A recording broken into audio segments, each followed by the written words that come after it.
Live again. Hello, everyone, and welcome to satsang, your weekly dose of thinking outside the box, or thinking without a box, or no thinking at all, however you want to look at it. When I sat down to create the show to get ready for the live stream, the show, it's funny, too many years doing commercials and radio and stuff.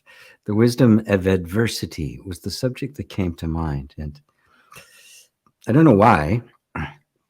And sometimes when the show starts, I end up not speaking about it, but thoughts really did start flowing about this subject and about how much we resist our lives as they are and pine for a life we don't have.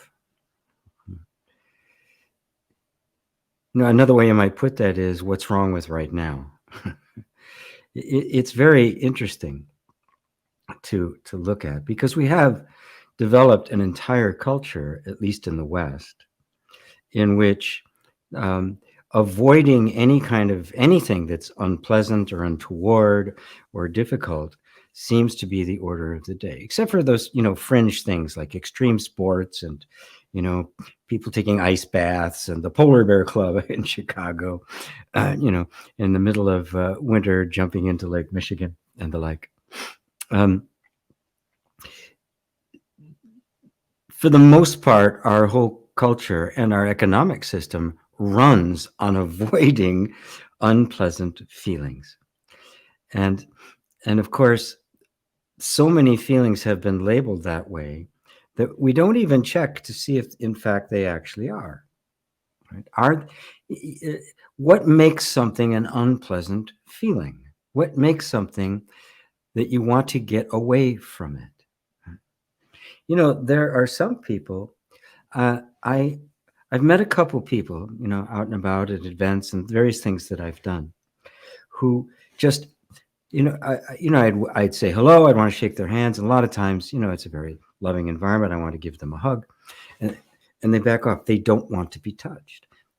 Now, there's nothing more human, right? Not just human. I mean, every mammal on the planet thrives on, needs to be touched. So how does something like that happen? How do feelings that are just feelings that everybody has become labeled in such a way that we don't want to feel them, and then go to enormous amounts, enormous lengths to avoid feeling them? It ends up being that when there's such an expectation that things are always supposed to be rosy and perfect and wonderful and blissful, that when they're not, one of two things happens. We either blame somebody for it. This is happening because you're in my life and you're doing these things to me. And it can be an individual in your life, or it can be a group, right? Racism and misogyny and all those kinds of things, our hatred of immigrants, blaming things on others, which is the essence of nationalism, basically, becomes, that's the reason why I don't have the life I'm entitled to. And the other reason is, the other thing we do is we simply blame ourselves. I'm not good enough. I didn't do it right. I've got to double down.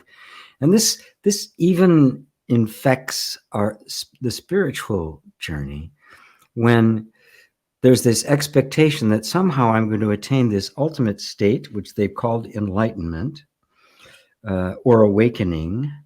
And from there on out, it's going to be just ecstasy and bliss. That's it. And then when that doesn't happen, usually in the spiritual, we don't blame somebody else. We go, oh, it's me. It's my fault. I did a horrible thing. I'm just not getting it. I'm not good enough. I'm a miserable sinner. I need to be, I'm not disciplined enough. Enlightenment isn't for me. And on this list goes, all try to make sense of the fact that life simply isn't showing up the way we expect it to. Our expectations haven't been met. Does anybody stop long enough to consider the expectations themselves? Certainly not in this culture, in the West, and certainly not in the United States. Nobody does that. It's always somebody else's fault, or you don't have the right car, or the right job, or the right mate, or whatever. There's never this introspection that says, well, what makes this adverse? Which is why I call this the wisdom of adversity. If everything always went the way you wanted it to, you simply would never grow up. That is the most infantile desire there is. The expectation of the very little child is that it is always going to be this blissful. I cry, mommy and daddy are there. I'm hungry, they feed me. I mess myself, they clean me up. Wow. five-star service at the world's greatest hotel, taken care of by these omnipotent giants. I'm set until all of a sudden there's a little bit of friction between the forces that work.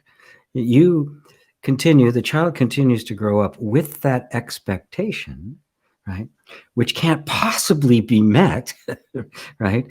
And the more it is met, the less healthy the child is, the more pathological the child becomes, right? And therein comes these initial traumas, these initial difficulties. And yet there is underneath this expectation. And it becomes either an expectation that life is supposed to be better,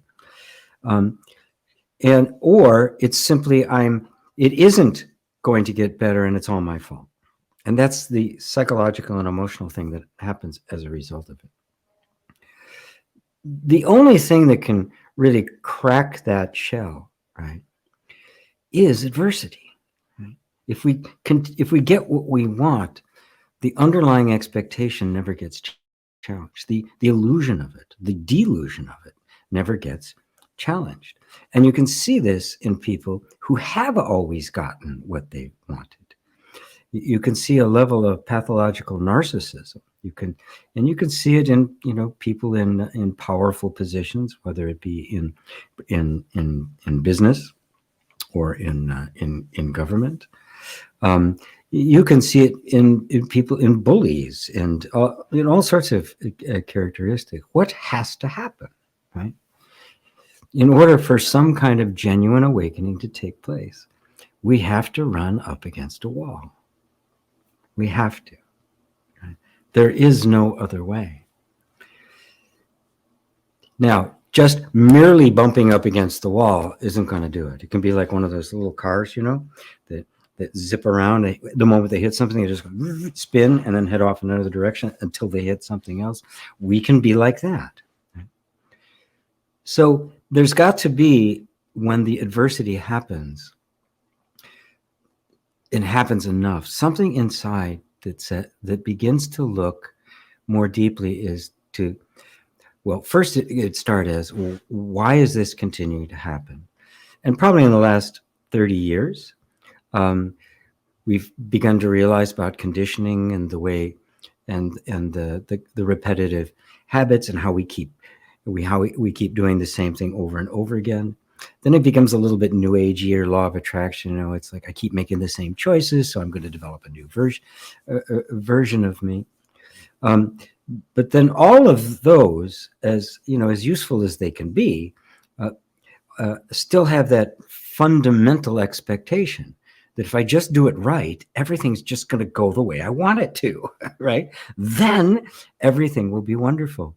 And that's when you keep running into adversity and keep running until something clicks. Some little crack in the shell happens, and a much more brighter light comes in to begin to question the whole enterprise. Well, what would happen if I didn't have any expectations at all? If I just completely embraced life as it was, with no additional overhead, no expectations, not even good and bad, just the flow of life. What would happen then? If there are no expectations, there is no adversity. There's no disappointment, there's no disillusionment, there's no discouragement, there's no entitlement, there's no regret, there's no aggression. All of those just disappear if, in fact, we simply go, well, life simply goes the way it's going. And it seems much more rational to me that the wise course of action is to harmonize with life rather than trying to force it to harmonize with my expectation. There's just too many damn variables, right?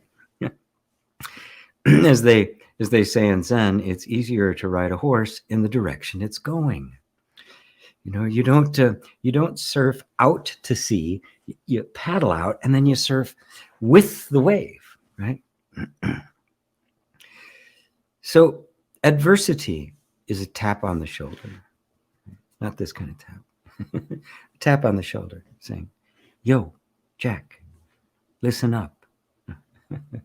Let go of it. Take your hands off of life. Simply embrace things as they are. Well, you don't even have to embrace them, right? The fact is that that's a process.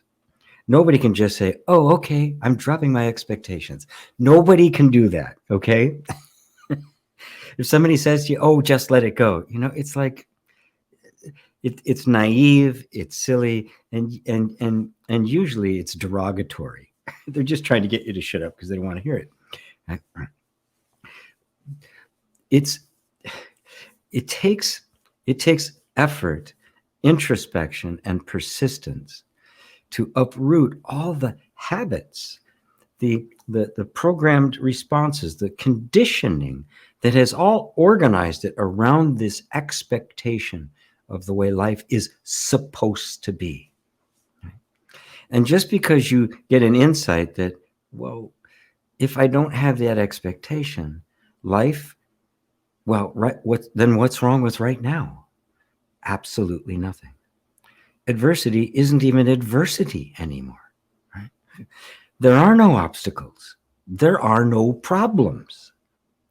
That's a powerful insight. And then 2 minutes later, you'll find yourself complaining about something. You will, right? Now, what happens then? And this is key. And this is where it takes some spiritual guidance and patience and practice, right?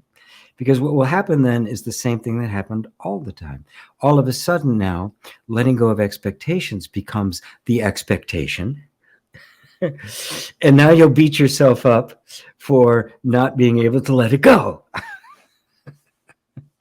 And you can see there are a lot of levels to it. But it always boils down to the same thing. This sense of an expectation and regarding adversity as a problem, regarding life as a problem, right, is so ingrained in our education, in our culture, in the conditioning that we all got, right, that it is a reflexive reaction at this point, a reflexive reaction that expresses itself in sensation, emotion, and thinking. So it's simply letting that in. And then the question becomes very humbling. How do I harmonize with life? What does it take for me to truly surrender to life as it is? To quote a very favorite Christian mystic, a modern Christian mystic of mine, Anthony de Mello, he said, enlightenment is the total surrender to the inevitable. Ooh, what a powerful statement. Enlightenment, that glorious state that everybody seeks, is total surrender to the inevitable, to this moment. But as I said, if there was a total surrender to this moment, there would be total peace. It would be no suffering. There could not be suffering because there'd be no resistance to what is. And in that beautiful state, you can go further. Most will go, I'm there, I'm done. Phew, thank you, it's over. But there is a deeper place you can go to. There's some place that the ground, the root upon which all the rest of this is based, which is just a step or two away from there. But we'll leave it at that. It becomes a desire for freedom from expectation, which is just another way of saying freedom from suffering, which the shorthand is just freedom. The freedom to be what I am, which is happiness itself. And that's what happiness is. When there's no more expectation, when there's just you, when there's nothing driving you out there, what remains? Peace, stillness, happiness.